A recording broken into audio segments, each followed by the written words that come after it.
फेर आत्माहुति दिहिति पेट्रोल ढालिकी निजके जाली देले 8 क्लास पाठ पढ़ुथबार गुटे टुकिल पेट्रोल ढालिकी नाबालिकार आत्माहुति उद्यम घटना सामना के आसीछे।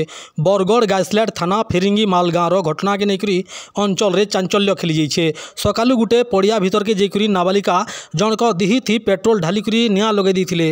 प्रकृत में यहाँ हत्या है कि आत्महत्या है सन्देह होउछे। इ अंचल लोक मैंने सन्देह करुछन। नाबालिका को उद्धार करी डाक्तरखाना रे भर्ती करिथिबार सूचना अच्छे। तेबे नाबालिका जनक केन कारणरू आत्माहुति उद्यम करथिले जना नुहे पड़े। नाबालिका 8म श्रेणी रे पाठ पढ़ुतला बेलके तांकर मामू घर गाँ खेल पड़िया रे इ घटना घटिथिबार सूचना अच्छे। पहला नाबालिका के बरगढ़ मुख्य चिकित्सालय तारपर बुर्ला रेफर कर देथिबार सूचना अच्छे। बालेश्वर एफएम कॉलेज रे छात्री आत्माहुति पर ओडिशा रे एंदा गुटे फेर गुटे घटना घटी जाइछे। बहुत दुखर कथा है।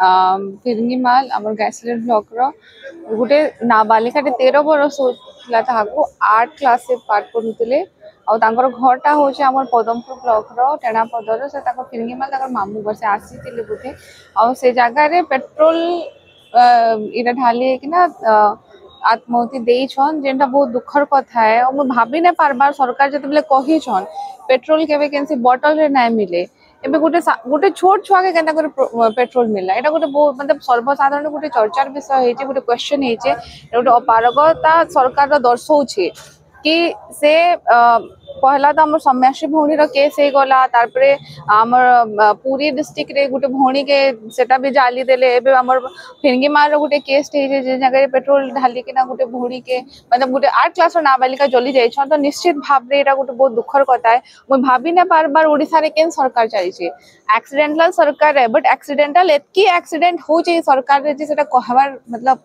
मोर पाके शब्द भी नाइ न।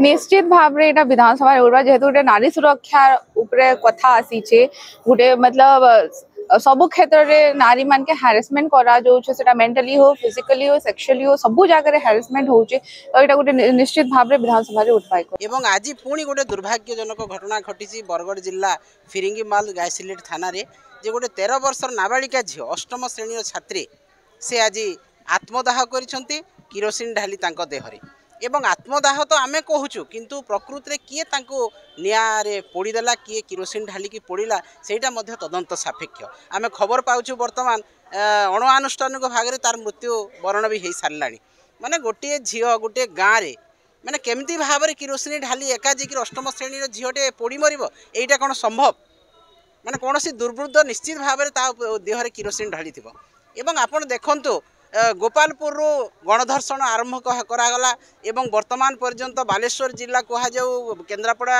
कहुँ बलंगा कहुँ प्रत्येक स्थान में आज महिला मैंने असुरक्षित तांको किरोसिन पेट्रोल ढाली जीवन जाऊँगी आत्महत्या कर पोड़े मारी दिहूँ।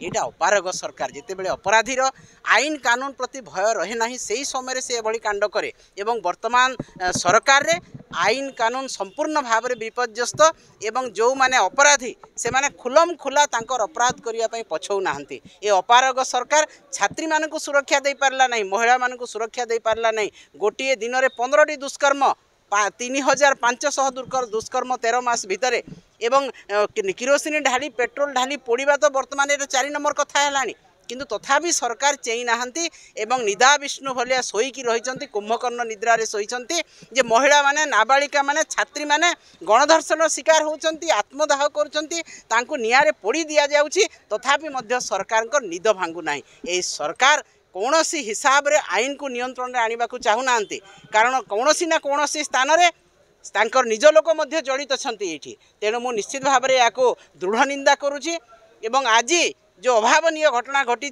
ताकू सरकार तुरंत पदक्षेप नहीं कि किए ताकू कौ दुर्वृत्त ताकू मारी आत्मदाह करने बाध्य करिछि किंबा किरोसिन ढाली निआं लगे देछि ताकू तुरंत आसिक अनुसंधान करंतु एवं अपराधी माने किपरि भय करिवे अपराध करने तार गोटे सुव्यवस्था करंतु कड़ा करी आईन करंतु तांकू कठोर दंड दिया जाऊ तांकू फांसी दिया जाऊ तांकू जेल कारादंड तुरंत दिया जाऊ फलत अपराधी माने डरिवे।